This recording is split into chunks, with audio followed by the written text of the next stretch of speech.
start. Okay, this is a public hearing. Has a comfortable seat.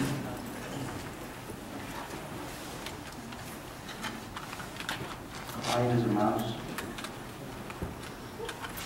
Excellent. Welcome. My name is Jim Kendall. I am the Regional Director for the Regional Office of the Bureau of Ocean Energy Management here in Anchorage. My colleague and co-host for tonight is Jeffrey Loman, the Deputy Regional Director. We're going to be hosting the event tonight. But before we do anything else, there are two announcements. Number one, safety. If an alarm goes off, the doors are that way. Don't wait until I say something. If there's an emergency, an alarm goes out, just get up and go. Second of all, we're not going to start something this important without a blessing. And I understand, Earl, you've agreed to give a blessing. Would you mind?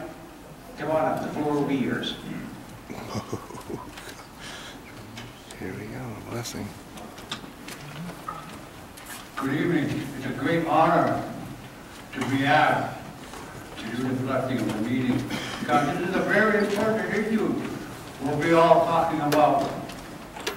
The Arctic is very unique, and we don't know really what's going on in the Arctic until something really bad happens.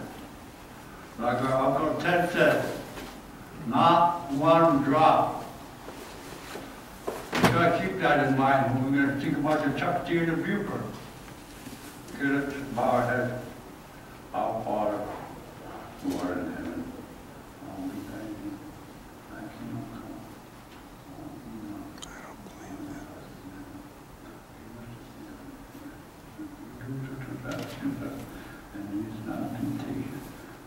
that. Sounds pretty Christian to me.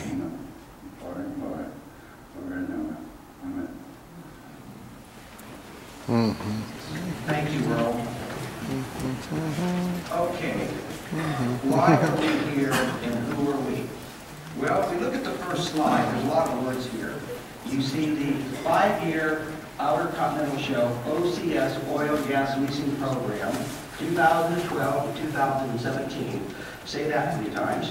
And then there's the draft programmatic environmental impact statement. Well, for simplicity, those are the official names.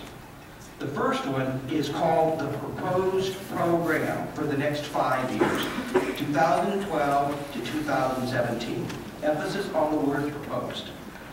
With that proposed program is a draft environmental document, a draft EIS.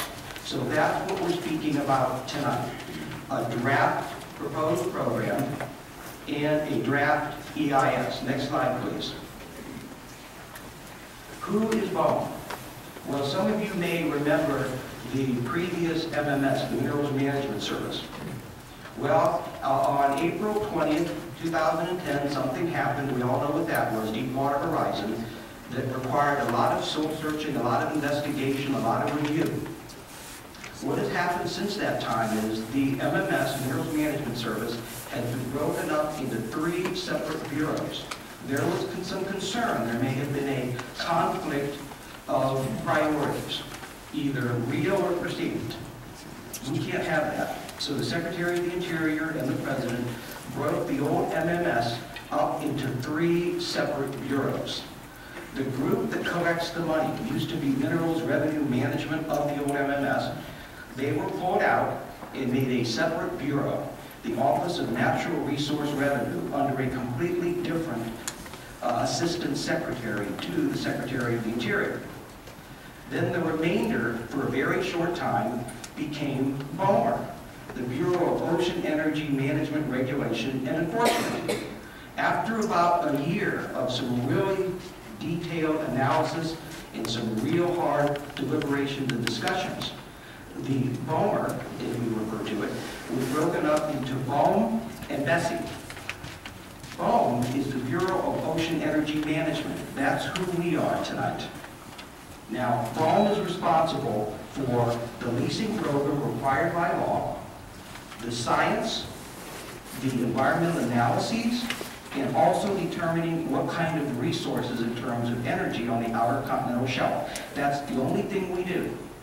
We're not concerned really about the money. That's another bureau. The other part of BOEM that will be broke out was called BSEE. the Bureau of Safety and Environmental Enforcement. These individuals, these bureaus, and the director of the regional office of Betsy, Mark Fessmeyer, sitting right there. Mark, put your hand up. They are the policemen. If anything is done on the OCS for offshore energy, their only responsibility is to enforce the rules and regulations and monitor for environmental compliance. They're not too worried about what we do. We have our jobs. We don't worry about what Honor does, the Office of Natural Resource Revenue. They collect the dollars. Bessie polices what happens out there, if anything, and we're the ones that follow the law in terms of the leasing program. Now, what we're talking about tonight, the proposed 5-year plan for 2012 to 2017 and the associated draft environmental document is the peer review of BOEM. This is really, really important. In fact, it's just not our regional people that are here. We've got some people from headquarters that have joined us. Representing our director, Tommy Vogrell, and the Secretary of the Interior is Renee Orr. Raise your hand there, Renee. Renee is the Chief of Strategic Resources for BOEM. She's responsible for the leasing program, resource evaluation, and economics analyses. She reports directly to the director like I do, and she spends a lot of time sitting with the secretary because she's in Washington and I'm here. Sitting to her right is Tim Holder. Tim Holder is the headquarters Arctic liaison Like with the old my Larry region. David. Now, Tim is very special. He spent over 25 years in Alaska, not only in Anchorage, but also in Nome. So he knows the environment, he knows the people. To his right is Jennifer Colbison. Jennifer is an oceanographer educated at Woods Hole, who is in our headquarters office that was responsible for the 5-year draft EIS, working with our colleagues here. Now, one of her main contacts was Gene Augustine. Gene is in my office, and he was responsible for talking with the folks in headquarters and making sure there was a free flow of information about this headquarters document and the people in the region. So this has been an effort not only between headquarters, but also with a lot of involvement from the region. And I understand some of my other regional friends are here. Anybody else from the BOEM office in the audience here? I saw Kate Wiedemeyer, and there's a few others, she may be outside. Michael Howler's here. John Callahan is outside. So this is an effort between headquarters and the region. Could I have the next slide, please? Okay, this 5-year plan and this environmental document that goes with it, this is not something we just thought up and say, well, let's start the process, let's have some meetings, let's do it on a Friday night during the holiday season. No, it's required by law. The Secretary of the Interior, as per the OCS Lands Act, a congressional mandate, is to have a leasing plan, a program in place every 5 years. It's the law, okay? The current plan that goes from 2007 to 2012 ends next year. There has to be another one in place. So we were told, the regional office, working with our headquarters colleagues, is start to develop another 5-year plan for the Secretary to consider. And because this is a federal action, the National Environmental Policy Act kicks in, NEPA, as well as the OCS Lands Act that requires it. So we start this process, and I'll go into that in a few minutes, on it's a long process. There's time for lots of stakeholder input. The decision maker is the Secretary. We go out to the communities, we get the information, we work with the scientists, and we float this up for the Secretary to consider. And this is very serious. Next slide, please. Okay, as I said, the 5-year plan, that's where we are right now. It is a very broad document. It covers the entire country, not just Alaska. After the Secretary makes a decision on what's in the next 5-year plan, if there were to be a lease sale, and a lease sale can be canceled right up to before it happens, it's not written in stone, then we would kick in the process for a lease sale where the National Environmental Policy Act kicks in. We have to do more science, we have to do more analyses, we have to have more public input. Yes, this goes on for years, and it was set up this way so decisions are not made too quickly and there's time to work it out. After that, if a company gets a lease, if a company gets a lease. The only thing that lease entitles a company to do, entitles them to do, is to turn in a plan of exploration and then maybe an application to permit to drill. It doesn't guarantee that. So after the 5-year plan is in place, and if there is a lease sale, and if a company buys that property, they can turn in their exploration plan and their application to permit to drill. Then we have to do a lot more NEPA in terms of exploration, production, and finally decommissioning. It is a process that has been set up so that we can take one step at a time and consider everything that needs to be considered along the way. It's required by law, and that's why we're here. Next slide, please. Okay, well, what is in this proposed plan? Well, in the proposed plan is there are 6 areas where there could be a lease sale. In the Gulf of Mexico, you've got the Western Gulf, the Central Gulf, and the Eastern Gulf. I'm sorry that's awful small, but I have bigger maps for Alaska because we're bigger. There is a little sliver in the Eastern Gulf where there could be a sale. There's the Central Gulf, the Western Gulf, and then in Alaska, let's go to the next slide. Okay, there are proposed lease sales for Chukchi, Beaufort, and Cook Inlet. Now, in the Beaufort Sea, or Beaufort Sea, depending on how you pronounce it, there could be one lease sale in 2015. In the Chukchi, according to the proposed plan, the Secretary would consider, there could be one in the Chukchi in 2016. Those sales have purposely been put toward the end of the program so there could be more science, more review, more environmental analyses, and if there's any drilling by oil companies in 2012 and 13, that information that's derived from that activity could factor into a decision to have another lease sale. So this is thought out. It's a very deliberative process with a lot of checks and balance and time for everybody to weigh in. Also here, the green areas are the leases that currently occur on the OCS. That's been in the news recently. There are some companies such as Shell and others that may want to drill in 2012 and 2013. This is not the place to discuss all of that. This is strictly about the 5-year plan. But those are the leases that exist out here. The red areas are deferral areas. There's 2 in the Beaufort, one there, and one here, for whale migrations, subsistence lifestyles, things of that nature.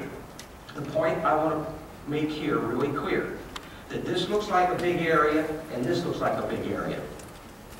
That entire area is most likely not going to be offered in a lease sale. If it were, that would be called area-wide leasing. But that's not what the Secretary is considering. We're going out and we're looking at areas that are in red that we've already identified as very important and where activities probably should not occur. We're looking for other areas, and if there is a lease sale in 2015 and 2016, this whole area that we're looking at now in terms of where a lease sale would be could be much smaller. So the whole area is not up for grabs. It's not going to be the Wild West. We're going out with these documents, we're talking with the scientists, we're talking with our own scientists, we're talking with the scientists of NOAA, USGS, NSF, others, in exactly what should be in a sale if one were to occur and what are areas that are not good for any activity. So there's time for all these discussions, and this is part of it. Next slide, please. And Cook Inlet, that's another area. That's also in the plan, and that is referred to as a proposed lease sale. It would be an interest-only sale. That if the industry is genuinely interested in coming to a lease sale for this, and there's enough industry leasing, then we could have a lease sale here. But only if there is a substantial amount of industry interest, and then we would have to start all of the environmental analysis through NEPA before it could occur. It doesn't happen overnight. Just because there's some interest doesn't mean it's going to happen the next day. It takes a while, and there's a lot of checks and balances along the way. Next slide, please. Okay, EIS. This is the document right here. This is a 3-volume document that is the draft environmental impact statement for this draft proposed plan, or the proposed plan. It's in hard copy, it's on CD, it's on the web. First of all, I want to make clear, this document is not just us. Yes, we coordinated its production with BOEM, But we also had NOAA, National Marine Fisheries, as a cooperating agency. We also had the North Slope Bureau as a cooperating agency in the state of Alaska. And the science that has gone into this is not just the science that BOEM and MMS has done for the last 30, 35 years, but it takes advantage of the science that others do. NOAA, USGS, the National Science Foundation. Okay, all that has gone into this document. We've worked with our colleagues, but it's not done yet. We want to make sure it's a good document and everything is in there that needs to be in there before it goes to the Secretary. So exactly a little bit more about the CIS. Hit the button once. Okay, it's to disclose the plans. What's in the proposed program and what are the environmental concerns that we should be concerned with in this proposed plan? Next. Okay, involve the public. Congratulations, you're now involved. Okay, read the document. I'm going to emphasize that. I see a lot of young faces out there. It's on the web. We've got documents. We've got CDs. Sit down and read it. It's a very good read. You learn about civics and science. Next, please.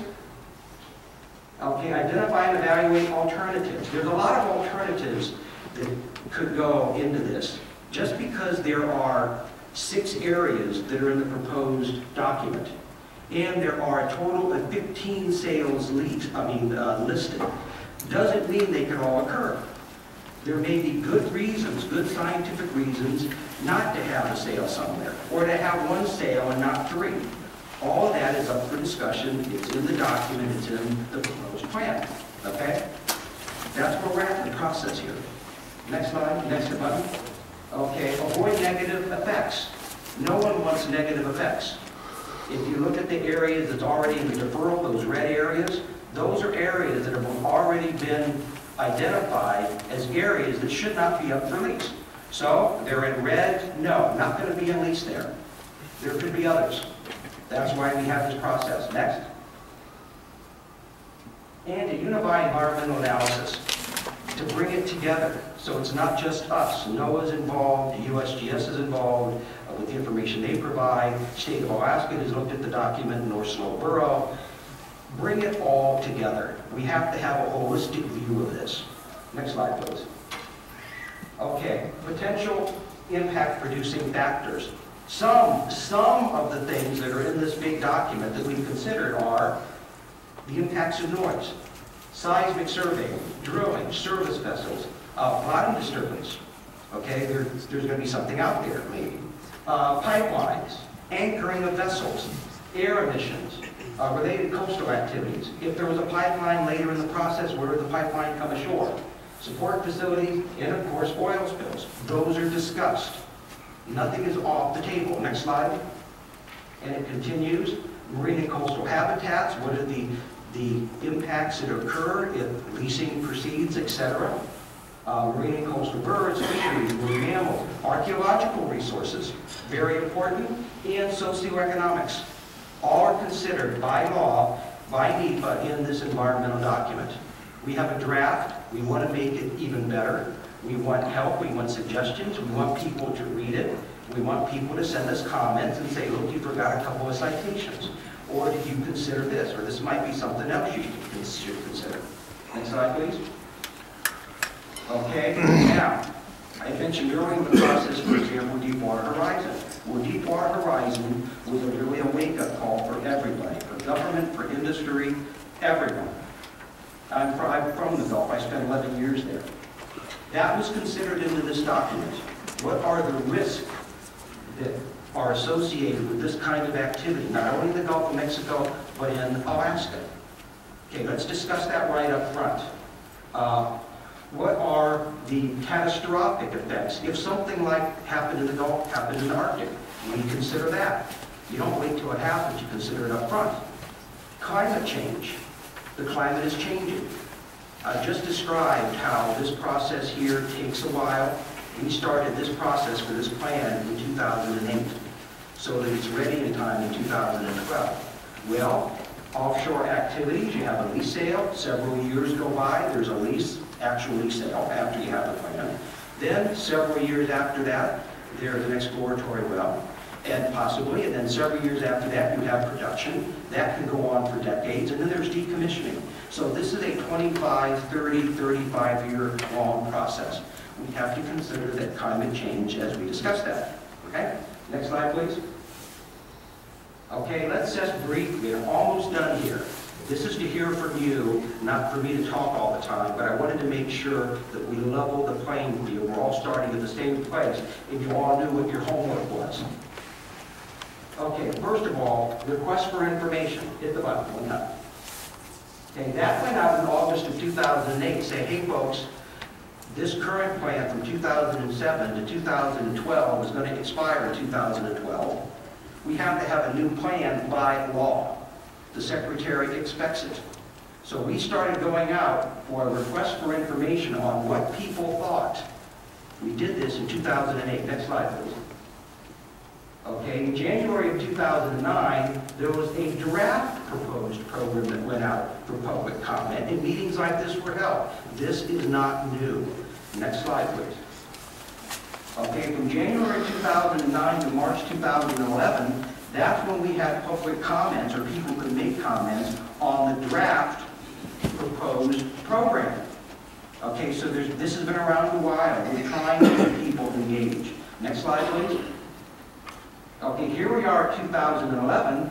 We have a proposed program. It's not a draft. Now it's a proposed, but it's not final. And we have the draft environmental document that was prepared for this proposed program after the draft and the request for information in 2008. Next slide, please. Okay, 2011 through January of 2012. Well, guess what? You're part of the process now. Here's the document. We need comments. Read it. Tell us what we missed. Next button. And after we go through the process, the Secretary of the Interior, Renee, will sit with Secretary Salazar. And when he will look at this document, he will look at a number of factors. He will call people up. He will talk with other bureaus. He will make a decision as per the law. Next slide, please. Okay, for comments, this is where you can go online. This is by far the easiest way to do it. You can go online, hit this website right here. It's also listed in one of the posters out there. And you can just go to our website, BOEM, and search 5-year plan. This is where you can go to get the document. This is where you can go to make comments. Or you can get the CDs. We've got some of those. This is where you can send your comments and edits and suggestions. This is an open process. Okay? Transparency. I believe that is our last slide. Let's hit that. Okay, there we are. We're about to start the fun part of this. This is the best part. Okay, a couple of ground rules here. Let's try to keep our comments to 3 minutes. We have a lot of people that want to comment. We will stay here as long as we need to.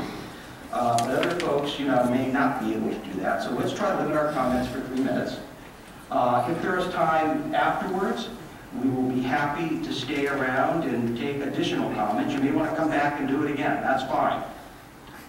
As you give testimony, please say your name, spell your name, because there are 2 important people in the room. The first important person is you all. You're here to give comments and help us.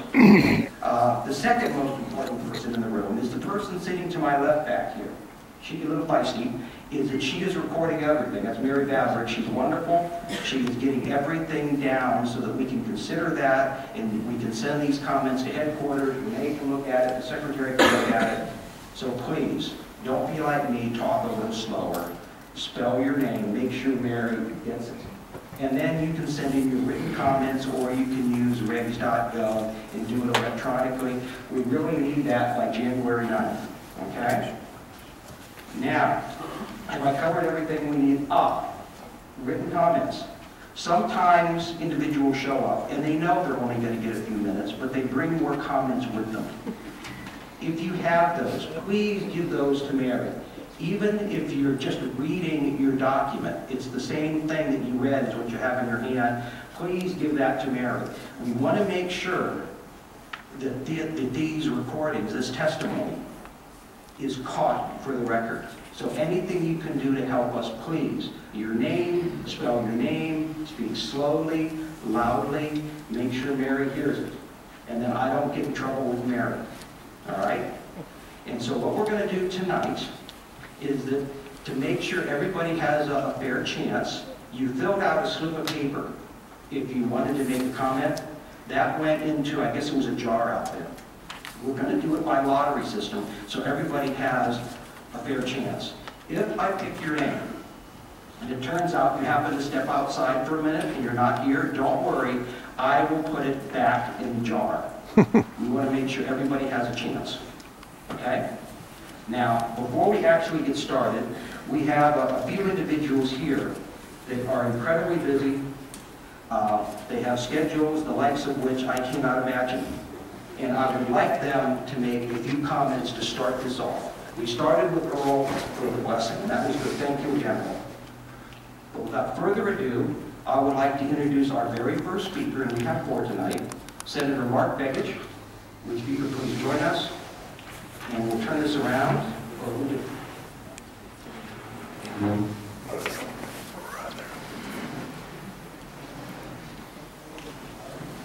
Thank you very much. Actually, after being in this room for over 15 years, different public testimony, it's odd to be on this side of the podium. You want to just say that. First, Dr. Campbell, thank you, and fellow Alaskans that are here. Thank you for the opportunity to participate in this important public hearing about energy development in Alaska's offshore areas. I especially thank those who have taken the time on a Friday night going into the holiday season to talk about these very important issues. My message tonight is pretty simple. Alaska has enormous energy resources which are ready and willing to supply to the rest of America if the federal government will give the green light. After decades of trying, I'm pleased we finally appear to be making some progress. This week's announcement about pending development in the National Petroleum Reserve of Alaska is great news for Alaska and this country. And as I hope you'll hear from Alaskans during these public hearings, we can responsibly develop the huge oil and gas reserves beneath Alaska's offshore Arctic waters. I strongly urge the federal agencies to approve the necessary permits to pave the way for these vital developments in our nation. I think back to 2009 when I hosted Secretary Salazar on his first trip here to Alaska. He held a hearing on the first draft of the plan in front of us today. Obviously, a lot has changed in the last 2 years. Last spring, the Deepwater Horizon incident put offshore drilling front and center for our nation. I give credit to the Department of the Interior for adopting many of the recommendations from the President's Oil Spill Commission. We have seen many improvements and advancements in capping technology, an overhaul of safety regulation, better cooperation among federal agencies, and of course, a brand new agency hosting tonight's public hearing. Alaska has long provided energy to our nation. We have produced 15 billion barrels of oil, and we are obeying another billion barrels of oil and 7 trillion cubic feet of natural gas from Cook Inlet, much of that from offshore. Alaskans know how to develop the right way and take pride in developing the cutting-edge technologies to reduce the footprints of the impacts. We do this because we care about the place we live. In my case, the case I lived and was born in. We are strongly committed to protecting our wildlands and waters and the fish and wildlife found there. Alaskans are up to the challenge of developing these areas responsibly. The next 5 years will be crucial for Alaska's industry, and while not perfect, the OCS lease sale schedule in this plan fits pretty well with what we need to do and move forward on. Shell is working hard to begin exploration on its existing Beaufort and Chukchi leases next summer. ConocoPhillips and Statoil are fast on their heels and are working to drill on their Chukchi leases in 2013 and 2014.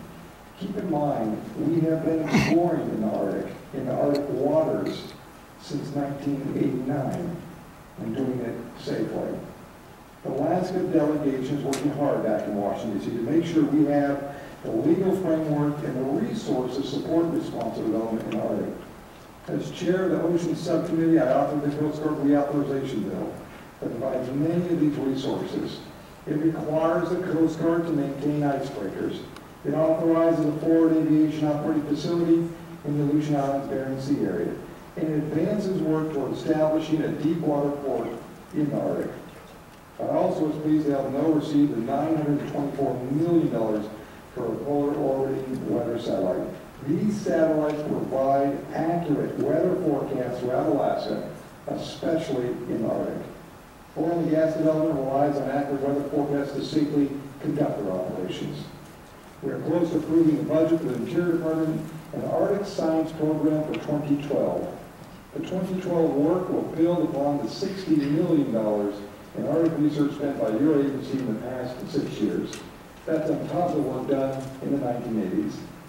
But we can still do better. I'm working on legislation to bolster the basic science in the Arctic, as well as oil spill response and recovery technology. Finally, Alaska deserves its fair share. Gulf states receive 37.5% of federal revenue from expanding area leases. Alaskans are no less worthy, and their needs are no less important. People living on the coast bear the risk, are first to respond, and should share in the revenue. In conclusion, the proposed lease sale schedule, while not perfect, gets us where we need to go. It provides the opportunity Alaska needs to responsibly develop its resources to meet America's energy needs, creating jobs, creating more opportunity for this country and this state. And I stand ready to help this group and any other group to make it possible. Thank you very much for the time.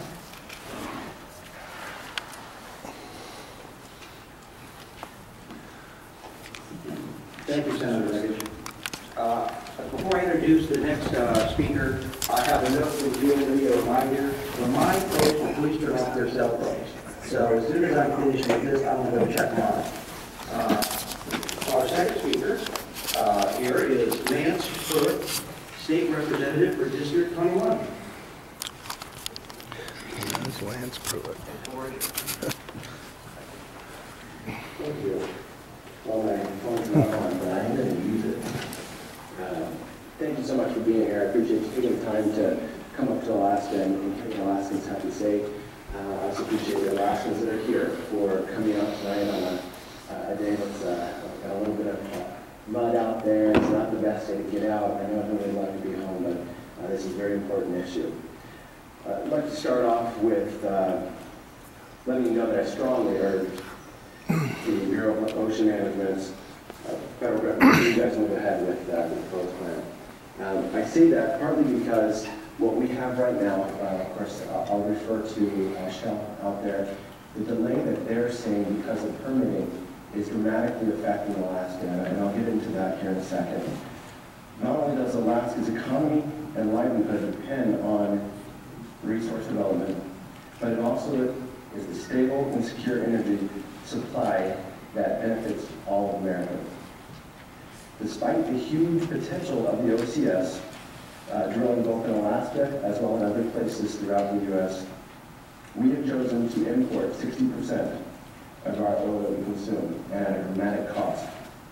Not developing the reserves both here in Alaska and elsewhere makes no sense from an economic as well as an energy security standpoint. Our Trans-Alaska Pipeline is currently operating at 1/3 capacity, and I think I'm being nice with 1/3 because I think it's lower than that. And last year we faced the specter of a tap shutdown. Many Americans are not necessarily aware of the serious consequences that would follow such an event, but most Alaskans do.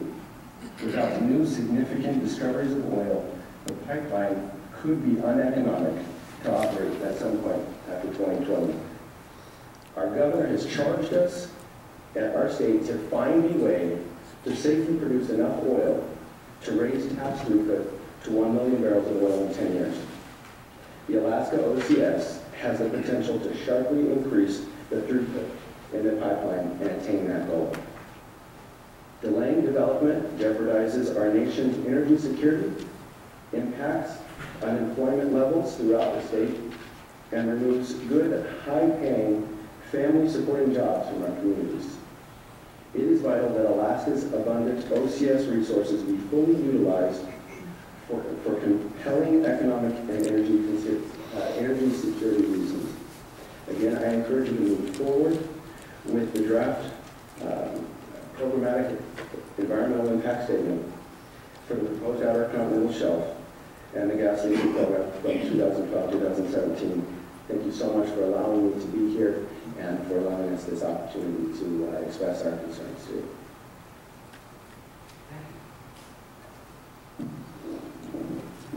Our third speaker tonight is Ms. Leslie Williams for State Senator Kathy Gissel. Ms. Williams. Good evening. My name is Lindsay Williams, LINDSAY-WILLIAMS. I'm staff to Alaska State Senator Kathy Gissel. Senator Gissel could not be present tonight as she is out of state at an Energy Council meeting. She asked that I read the following remarks into the record. Members of the Bureau of Ocean Energy Management. The United States is rapidly losing ground in resource development to other Arctic neighbors such as Russia and Norway. As we sit here, Russia is aggressively adopting Arctic hydrocarbon resources and exporting them via the Bering Straits. Norway has been developing and exporting their deep water OCS Arctic resources for decades. While Alaska holds the 8th largest reserves worldwide, we are unable to access those resources. Ironically, a Russian icebreaker tanker is slated to deliver fuels to Nome, Alaska in the coming weeks. It is simply appalling that Alaskans cannot utilize our own resources because of constant federal barriers to development. The same experienced, responsible, and reputable companies that work in the OCS of Russia and Norway are prepared to work in Alaska's shallow water, low pressure OCS environment. The 35 offshore wells that were drilled in the Beaufort and Chukchi during the 1980s were accomplished without incident. There has never been a blowout in the Alaska OCS or the Canadian Arctic. The draft programmatic environmental impact statement for the proposed OCS oil and gas leasing program for 2012 to 2017 is responsible and sound. Safeguards for the environment, subsistence use, and buffer areas have all been recognized and provided for. I urge adoption of the draft programmatic EIS as written for the OCS leasing program 2012 through 2017. Further, I urge the Bureau of Ocean Energy Management to expedite the leasing process. Thank you. Thank you, Ms. Williams. And our fourth and final special speaker tonight is Mr. Joe Bailish, Deputy Commissioner, DNR.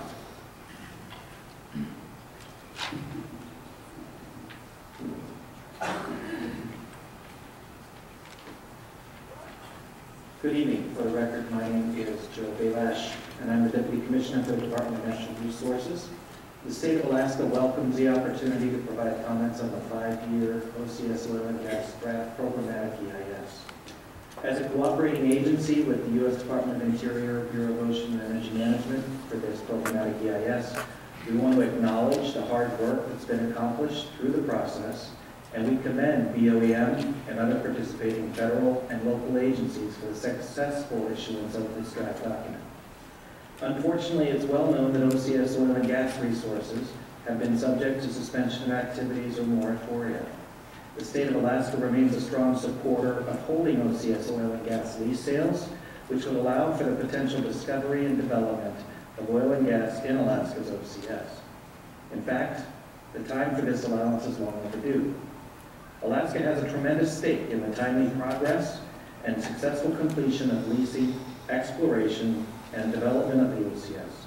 The University of Alaska Anchorage Institute of Social and Economic Research has found that Alaska's OCS development will sustain the Alaska economy by adding 35,000 jobs with a $72 billion payroll over a 50-year period. Development of the OCS would also result in approximately $5.8 billion in additional state and local revenues. OCS development is a prime source of the continued health and diversity of our onshore oil industry as well. The state of Alaska is faced with declining North Slope production, which provides 89% of our state revenue.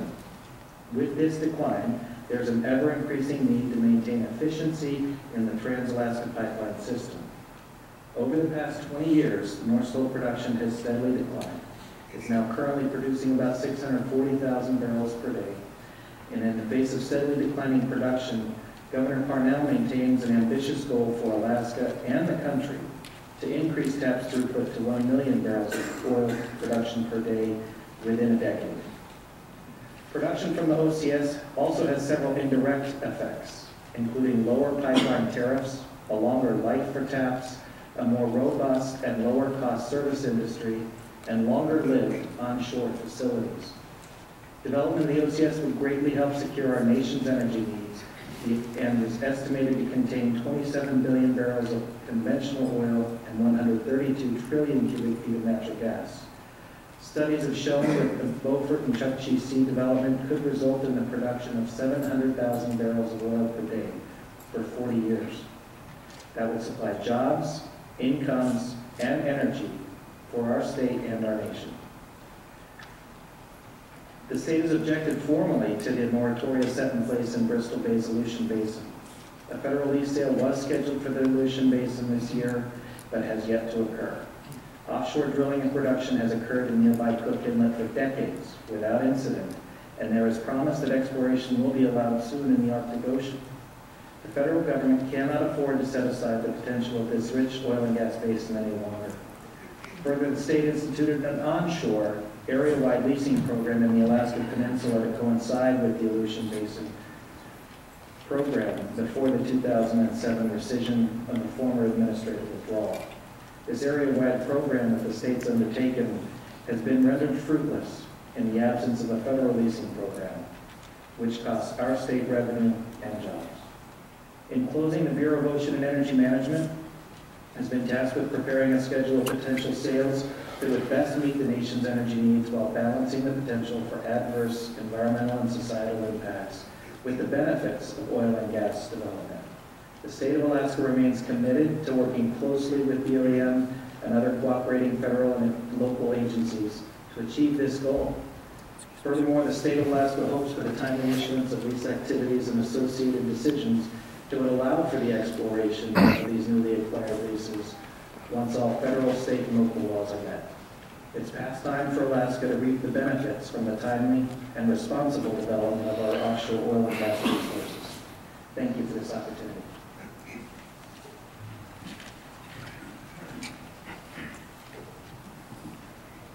Thank you, Mr. Bayless. Okay, now we get to open it up and hear the comments and suggestions from those of you in the audience that have joined us on this Friday night. A couple ground rules, please. I got Mary's reminding me, state your name, spell your name, okay, so that we can get that for the record.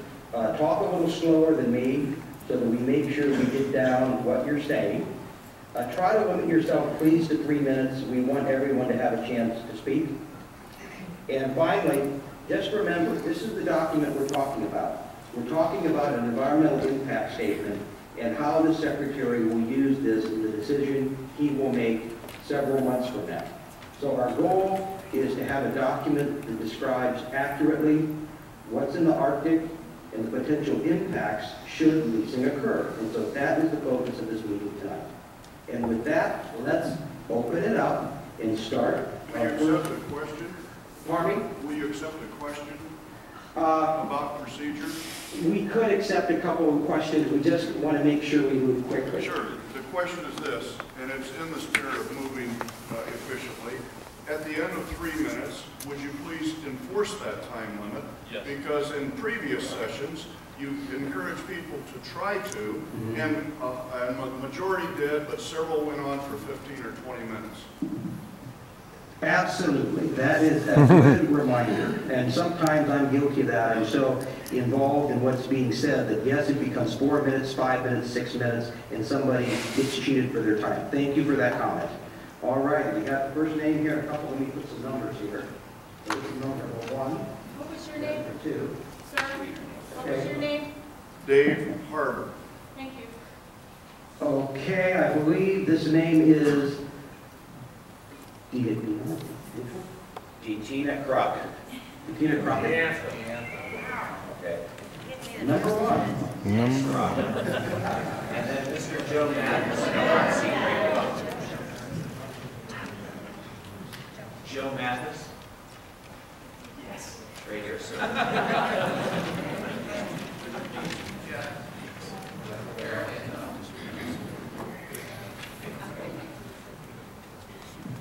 Certainly. Okay, thank you.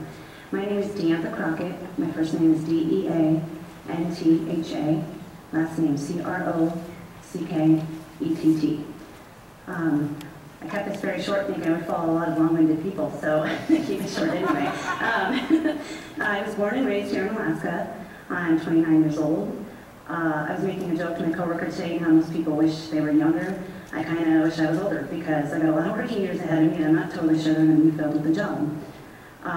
I think development in the OCS can be done safely, and I hope that you'll do your part to make sure there are jobs for Alaskans like me and an economy that keeps people here in the state. And I think you can do that if you approve this 5-year program in Alaska sales and the Chuck Sheen and Cook Inlet. I talked way too fast, I'm sorry. Thank you. Thanks for the opportunity to comment. Leave it right there. Chair's got John, is that all right? Mr. Max. And Rick Rogers on deck. Thank you. Rather lucky to be here. My name is Joe Mathis, J-O-E-M-A-T-H-I-S. I live at 816 Ocean View Drive, Anchorage, Alaska. I'm speaking here tonight as the 1979 founding president of the Alaska Forestry Alliance, an Alaskan who's worked on the Trans-Alaska Pipeline, worked on a drilling rig in the Mickelson Bay on the Beaufort Sea, and later 17 years working north of the Brooks Range. I'm also the owner of a small business in a campground. As an Alaskan and a small business owner, I urge you to move forward on the proposed 2012 to 2017 Outer Continental Shelf Oil and Gas Lease Program. We have been debating this issue for more than 3 decades. In fact, I remember the same arguments in testimony during the 1979 Beaufort Sea lease sale, in which I presented testimony. At that time, there were arguments about significant loss of habitat, wildlife, catastrophic spills in the Beaufort Sea. Some of the acronyms may have changed and some of the numbers may have changed, but the pertinent information has remained the same. Since 1979, none of those catastrophes occurred in offshore exploration in Alaska. There has never been a blowout in the Alaska OCS or Canadian Arctic. 30 wells have been drilled in the Beaufort, 5 in the Chuck Sea, all without incident. These wells were drilled in the 1980s utilizing older technology. It is time for OCS development off of Alaska's coast. It will grow Alaska's economy, provide new opportunities for small businesses, and create tens of thousands of jobs across the country. Not much from what I've said, not much is different from what I said when disco was king. In rural Alaska, where unemployment is regularly in the double digits, and many communities, more than 40 or 50%, fuel and food prices are significantly higher than the rest of the state and most of the country. A gallon of milk can cost as much as $10 a gallon, fuel can cost the same, and even 100 jobs created in the OCS exploration and development would assist those rural communities dramatically. OCS production will bolster the Trans-Alaska Pipeline, which is now operating at 1/3 of its 1988 peak flow. According to Northern Economics and the University of Alaska, development of the OCS in Alaska will create more than 50,000 jobs per year, $140 billion in payroll, and roughly $200 billion in government revenue over 5 decades. New offshore and oil and gas development would generate thousands of high-paying jobs. As a 30-year hand in the oil industry, I am confident that Shell's desire to steward the land it works on. The company has gone well above what is required to assure safe exploration and development. It's time to stop talking and growing our economy. Please move forward on the proposed Outer Continental Shelf and Oil and Gas Lease Program. Thank you.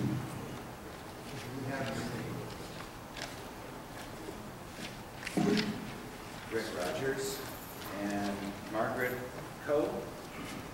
Margaret?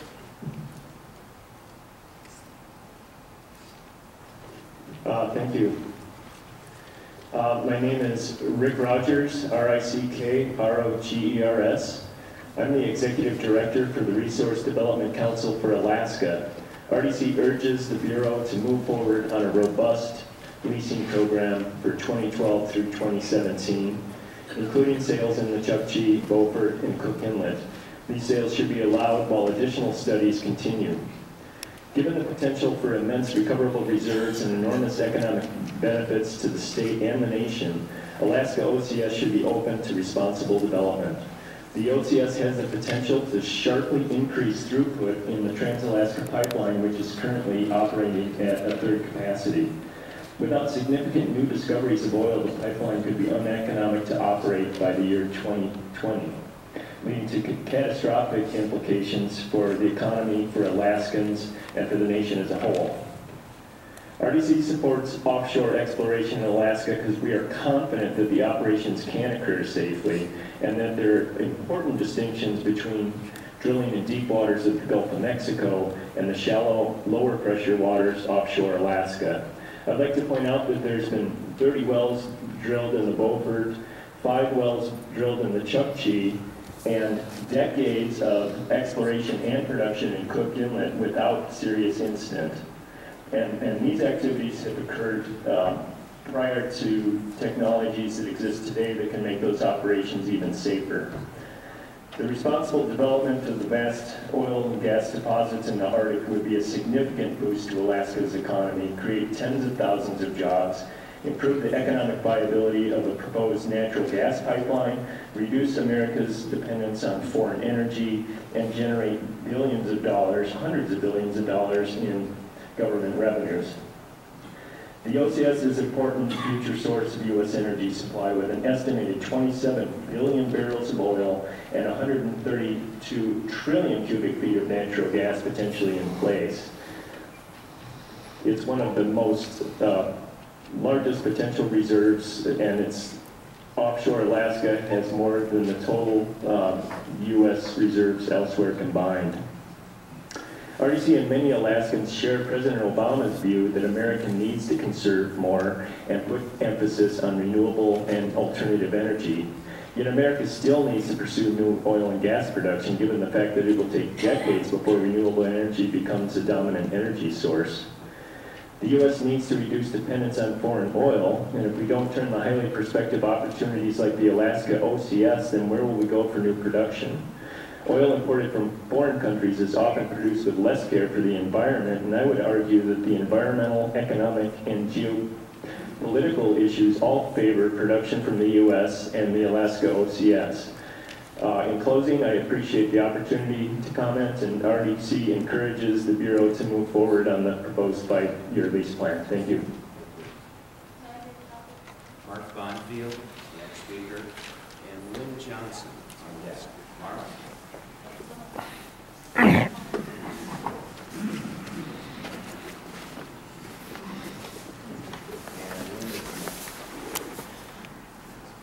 Good evening.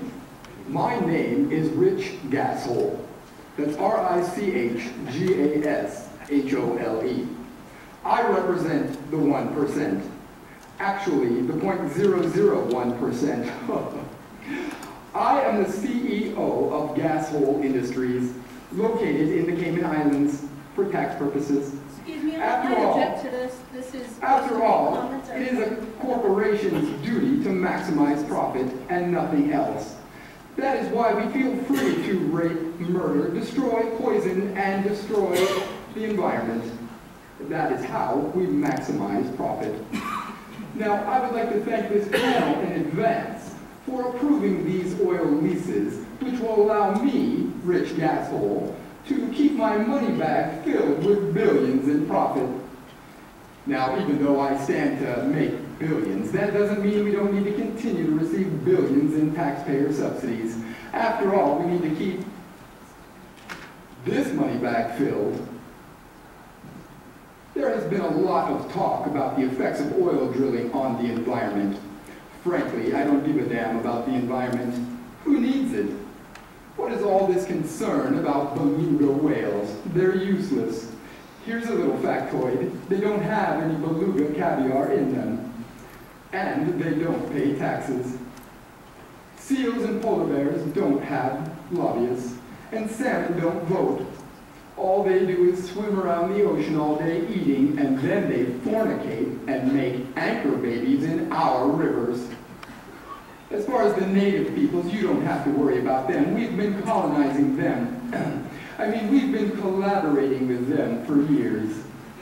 Frankly, I don't know why I'm wasting my time here. We all know this is just a bit of theater to make the little people, you know, the 99% think they have a say in the matter, when really I've already taken care of matters by generously lining the pockets of our government officials so as to ensure the outcome is in my favor. I do love our system. It is the best one money can buy. We all know fossil fuels mean profit, mostly for me.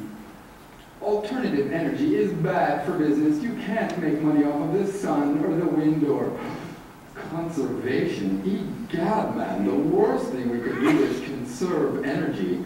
Well, that would put me out of business. Well, I'd like to thank you, gentlemen, and if there's anything I can do for you, please let me know.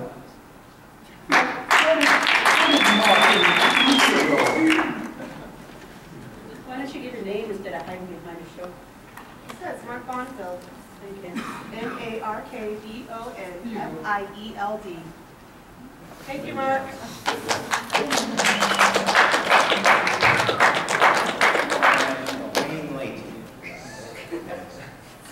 Good evening. That's going to be a tough act to follow. Might be kind of team. I'm Lynn Johnson, L-Y-N-N, middle initial C, last name Johnson, J-O-H-N-S-O-N. Thank you for listening to my brief statement in support of the additional 15 lease sales in the 6 offshore areas. I totally support additional lease sales in the OCS areas in the Beaufort and the Chukchi Sea in 2015 and 2016, respectively. I'm a 37-year Alaskan and businessman.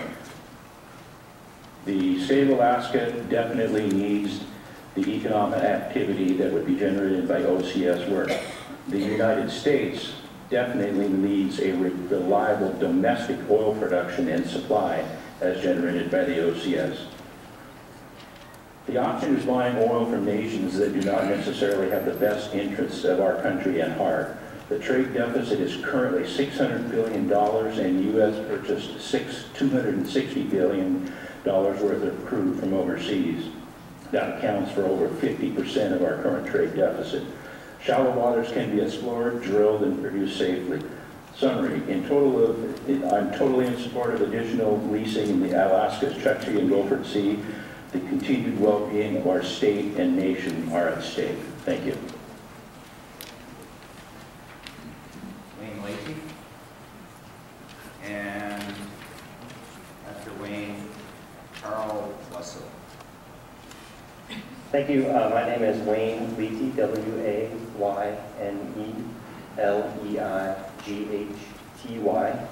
I'm speaking tonight as an educated and interested lifelong Alaskan with degrees in environmental science, economics, transportation technology, resource economics, sustainable energy systems, and business administration. My current employer is Shell. I'd like to use my time to focus on the mission of the Bureau of Ocean Energy Management to manage the energy resources of the Outer Continental Shelf with 2 basic points.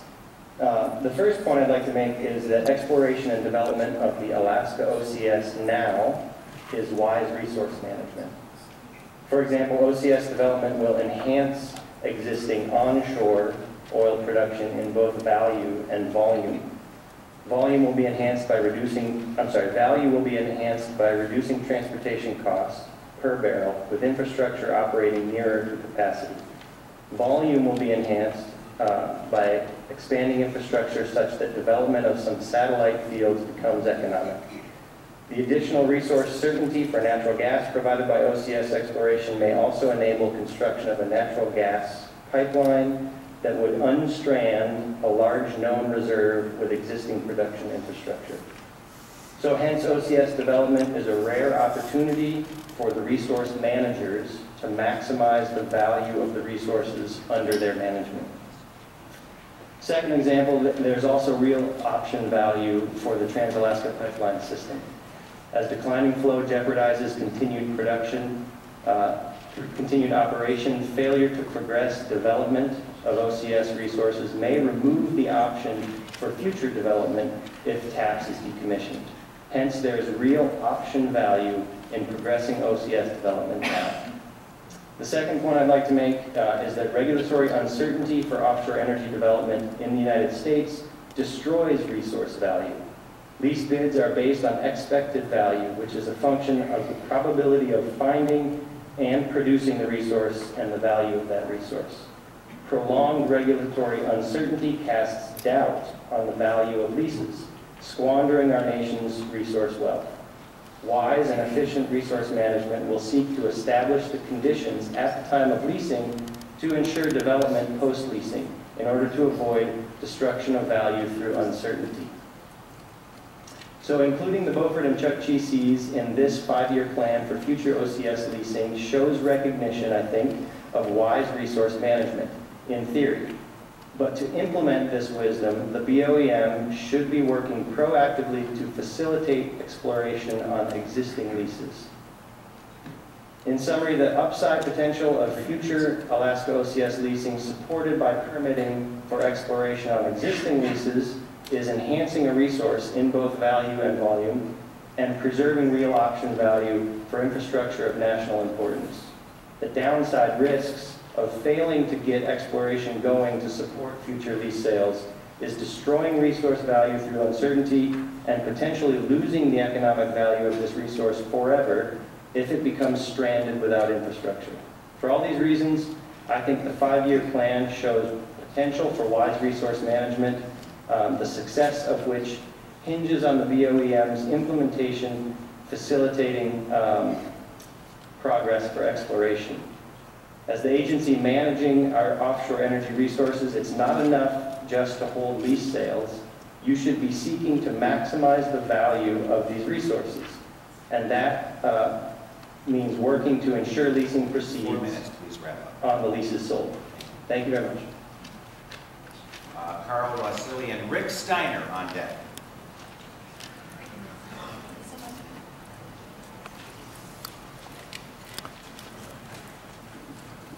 Good evening. My name is Carl Wasili, C-A-R-L-W-A-S-S-I-L-I-E. And yeah, welcome to Alaska. I appreciate the opportunity here, and I'm glad there's a recorder. You know, when I went to the first Chukchi proposed lease sale in 193, I didn't think there was a recorder at that one. So what we're doing now is a little more transparent.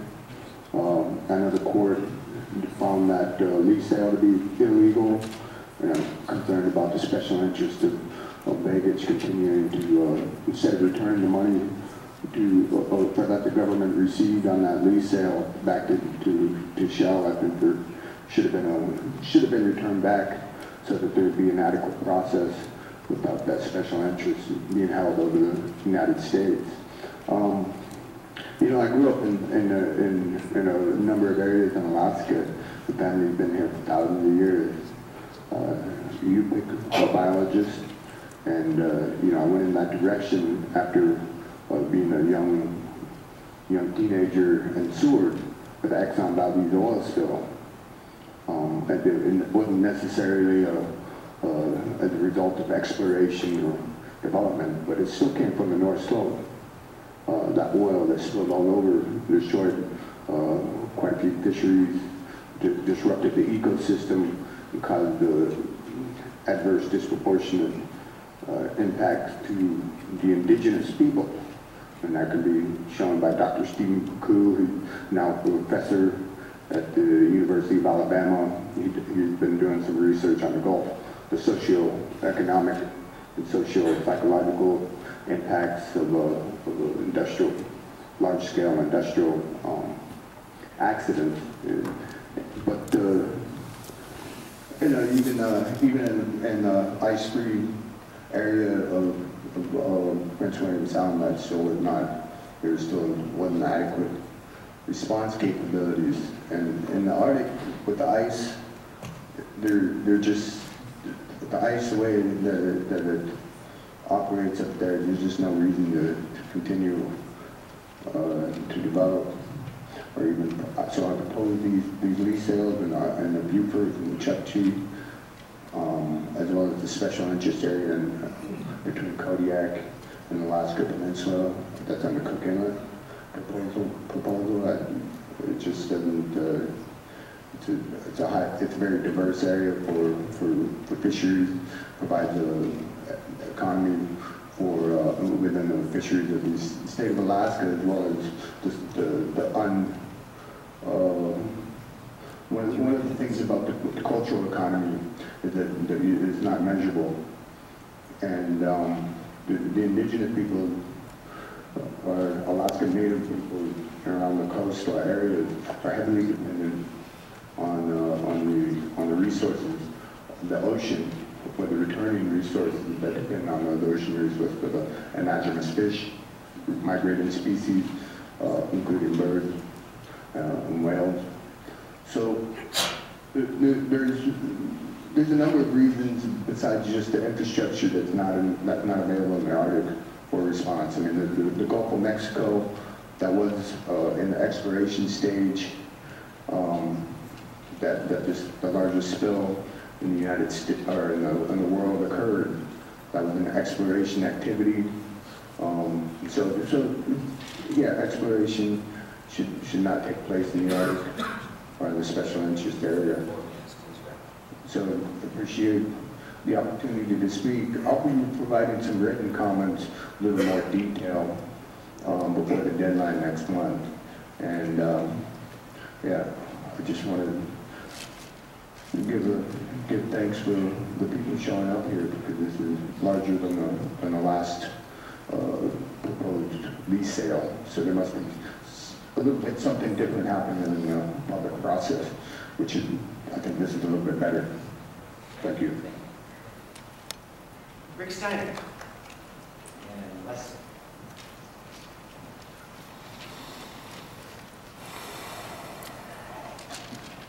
Thank you very much for holding this hearing. I'll be very brief as we have time limits.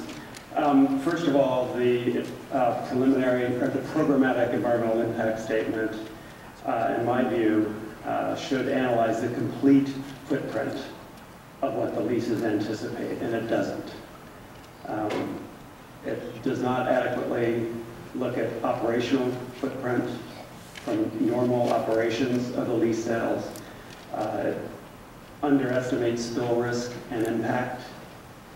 It overstates potential benefits, and it avoids probably the elephant in the room, which is climate change, from the larger perspective.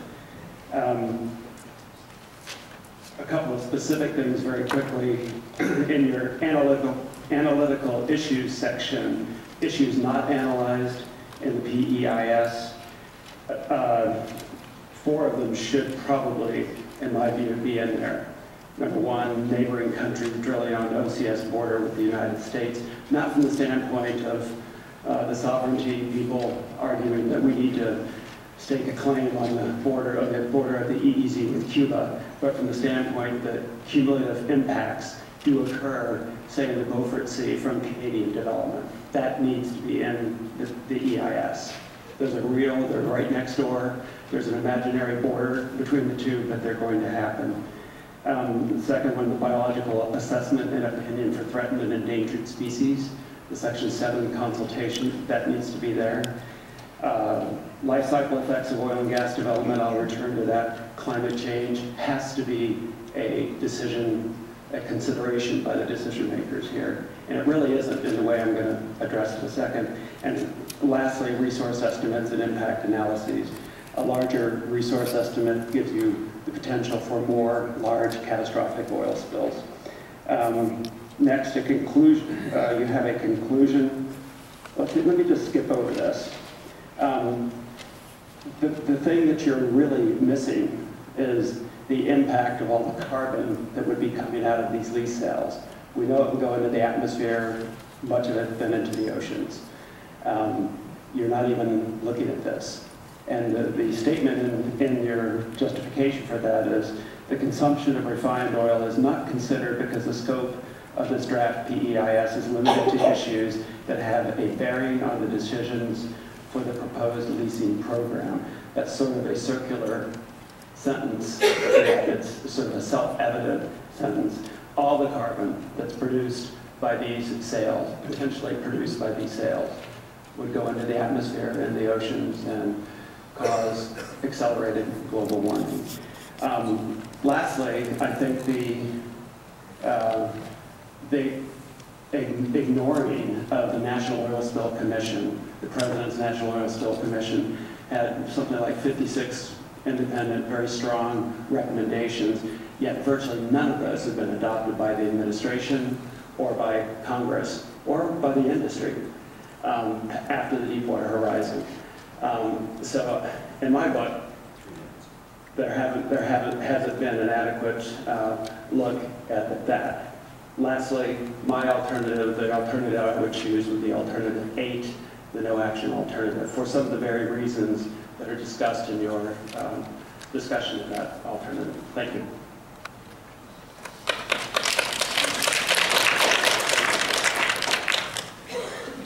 Leslie F. Simmons, L-E-S-L-I-E-F-S-I-M-M-O-N-S. I'm currently a University of Alaska interdisciplinary PhD student. In the past, as a regulator and the regulated, doing environmental health and safety operations, my experience was that the Alaska oil and gas companies did good quality permitting and compliance. When they had problems, they and I were willing to and did solve the problems. Therefore, I support the federal government to do the North Slope and Cook Inlet Outer Continental Shelf lease sales. Thus, Alaska and the rest of the USA will advance in the natural resource development and environmental protection.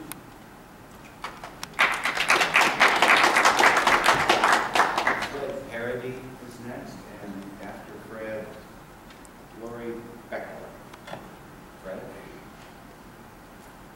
Lori?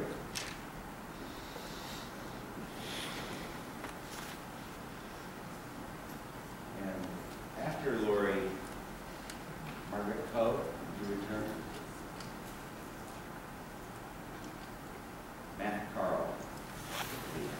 Matt. I'm Lori Beckler, L-A-U-R-I-E, B as in boy, E-C-W-A-R. I'm here representing myself and my family.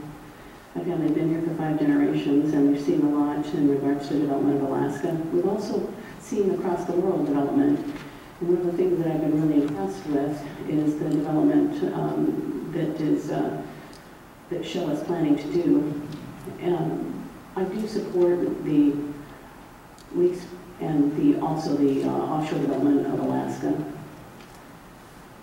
One of the things that concerns me, though, as an individual, is that although the taxpayers were given money by these companies to go forward with their plans, they haven't been able to because of regulatory aspects. And part of that is based also on proactiveness by BOEM. And I'm not sure really if, from an organization, if there's process reviews that occur for your own internal side, but I would encourage from the environmental impact statement, for example, that it is reviewed to where it can be completed and not hold up development of Alaska. And if it cannot be completed in a timely way, and you're continuing to request companies to spend the billions of dollars that they have and selling leases to companies where the taxpayers are benefiting it appears as though basically they're being timed out by regulatory. So just as a personal comment regarding the organization, I would request that what you do efficiently and effectively, please. Thank you.